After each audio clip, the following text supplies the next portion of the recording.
지난 주말 먹통이 된 카카오톡, 카카오페이 등 카카오 서비스 때문에 답답함을 많이 느끼셨을 텐데요.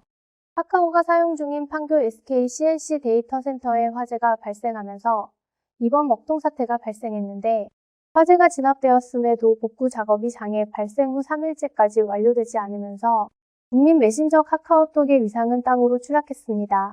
이번 서비스 장애는 청와대도 주목해 정부가 원인 파악에 적극 나설 것을 요구했는데요. 특히 윤석열 대통령은 카카오톡 서비스를 국가 기반 통신망과 다름없는 서비스라고 바라보고 카카오 서비스의 독점 가능성에 주목했다고 합니다. 윤 대통령은 주말이 지난 17일 용산 대통령실 출근길 취재진과 만나 카카오 먹통 사태에 대해 언급했습니다. 윤 대통령은 이번 주말은 아마 카카오를 쓰시는 대부분의 국민들께서 카카오 통신망 서비스 중단으로 인해 많이 힘드셨을 것이라며, 민간 기업에서 운영하는 망이지만 사실상 국민들 입장에서 보면 국가 기반 통신망과 다름없다고 말했습니다. 특히 윤 대통령은 일부에서는 카카오 서비스의 독점 이야기도 나오고 있는데, 이런 구조 자체가 고민을 해야 할 부분이 있다고 보는지라는 질문에 그렇다며 정부 제재의 필요성을 드러냈습니다.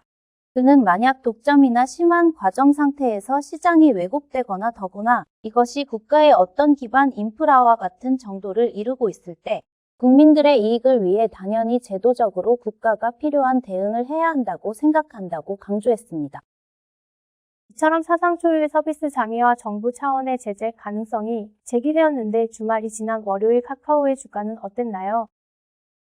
주말이 지난 월요일 낮 12시 기준 카카오의 주가는 5.54% 뚝 떨어졌습니다.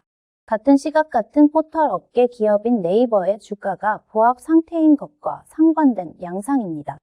카카오는 일단 카카오 서비스 장애에 대한 재발 방지 조치를 취하겠다는 입장입니다. 장애 발생 후 6시간 만에 카카오의 남궁훈 홍은택 대표는 공식 사과문을 내고 고개 숙여 진심으로 사과드린다며 이번 사건의 원인을 철저히 규명하고 재발 방지를 위해 할 수 있는 최대한의 조치를 취할 것이라고 전했습니다. 카카오는 며칠째 복구 작업에 진땀 빼고 있지만 곳곳에서 카카오 서비스 장애로 인한 피해 사례가 속출하는 상황입니다. 이번 사태 외에도 최근 들어 잦아진 카톡 오류 사태와 더불어 카카오를 향한 정부 제재 가능성까지 더해지는 분위기 속 향후 카카오 주가 추이에도 관심이 모입니다.